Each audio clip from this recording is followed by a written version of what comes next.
So today we have a new set, well not really a set, I bought them individually, of Derwent watercolors. They're made in England. They're convenient in a pencil form, so they're highly portable. You draw with them, and you can shade with them. You can use them as a colored pencil, and with the touch of a water brush like this one, it turns into watercolor paint and does a wash and covers your drawing. So what I'm doing today is I'm just going to show you, excuse my birds, a little sample of each color. That color was lemon cadmium. It's a cool yellow. All the ones you see here were selected specifically for botanical work. This one's pale vermilion. And this one is a Crimson Lake. The pale vermilion is kind of a pinky orange. The Crimson Lake, as you can see, is a almost brick colored red on the paper. This one is Rose Madder Lake. It's a pinkier red. So we have cool, warm, warm, warm, cool. Blending cools together gives you a very bright and clear color. Blending warms, of course, gives you a warm color. If you blend the two together, a warm and a cool, it tones down the color, so it makes a less vibrant hue, and sometimes you want that. So doing little studies like this helps you to get familiar with a new, I'm going to add a little more here, with the colors that you've selected, with the new medium, such as watercolor pencil. This one is olive green. It's a workhorse when it comes to botanicals. It's a nice green. It's not too bright. It's a convenience color. Honestly, you could start with just a cool lemon yellow, a warm yellow, a warm red, and a cool red, because with these you could get this color. It's just used so often in botanical colors that, or botanical paintings, that it's nice to have it as a convenience, and having 9 or 10 pencils isn't really exorbitantly priced, especially when you can select them from the bins at better art stores individually. This is Aqua Ultramarine. I only have one blue in this set because ultramarine is a pretty neutral blue, so I don't really feel I need, it's a little bit towards the coolish side, but I just don't feel I really need a warm blue. You do use a lot of blues in botanicals. There's a lot of blue and purple flowers, but that's a nice middle range color, so it kind of goes both ways. This is Sepia.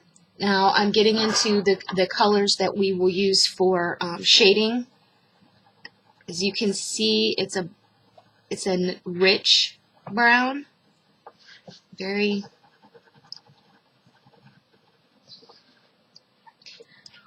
rich color there. And this one is Burnt Umber. And again, it's a similar color. It's just slightly different. A little more grayish, I think. So, now that you've laid down a little bit of color, and like I said, this is a water brush. This particular one is made by Pentel. They're inexpensive, highly portable. Having this means that you do not have to carry around a tub of water like I usually do. See, jar of water. For this, basically all you need is a sponge, like that, or a paper towel. And basically the water flows on your brush, as you can see. So first we're going to do the yellow. And you just and squeeze the brush a little bit to get a little more water. But you see how this has made that solid. It's not so much. And you just keep going. And you can see how the paint goes from being definitely colored pencil to definitely being a watercolor paint. So just go through, and it's just that easy to use these pencils. You can leave a little bit of the texture of the pencil behind. It leaves a little bit of shading. That can definitely be added into your work. And you see how easily the water brush is cleaned. Oh, I got a little bit of excess water there. You can just take either your sponge or your paper towel. A little bit too much squeezing.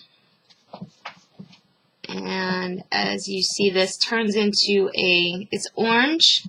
It's more of an orangey color, pinkish orange color when you draw with it. But when you pull it out into the paint, it becomes a very nice pink.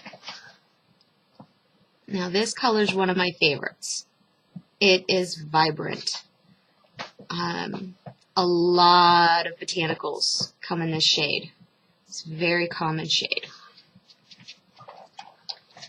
And that would have been the Crimson Lake.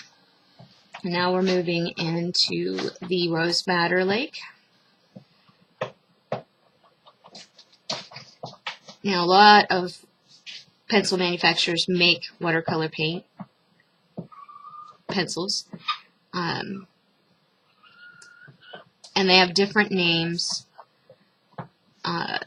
different numbers, but they're generally in the same area. And if you look at the tones, you'll see cool, warm, cool, warm. Just make sure that basic palette, you get a warm and a cool of the 3 primary colors. Or cheat like I did and just get one blue. But you do want a neutral blue. You don't want something that's too red or too purple or too green. You want something very neutral. And as you can see, this is a very true color of blue. And blues really like to stain your brush. If you didn't notice, this brush is already stained blue. It came white, of course. Ultramarine is the culprit on that one. Ultramarine is a high staining pigment, and it will stain your brushes. So this is the olive green, which is a really nice earthy green.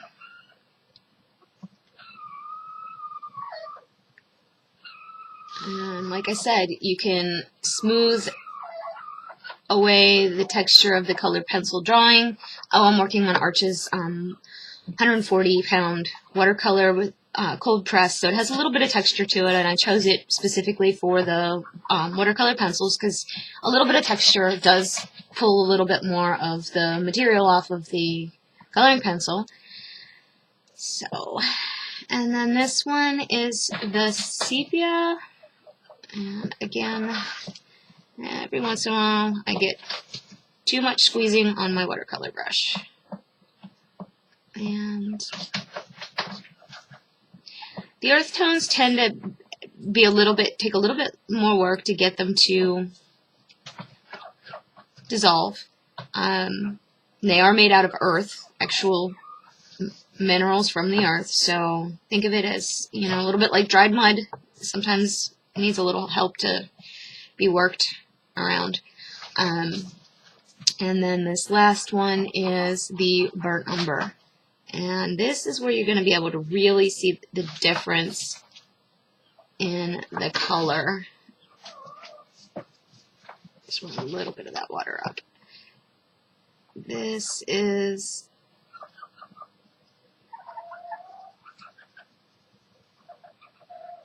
one is a little warmer, one is a little cooler. So this one is a little warmer. It's definitely got a yellow pigment behind it, and this one is a little cooler. Some are pretty close. Sometimes the lighting affects it, so you want to look at your colors in natural light as well as under a lamp. But basically, this is, I'm going to add a little more water to this. We didn't get a very good wash.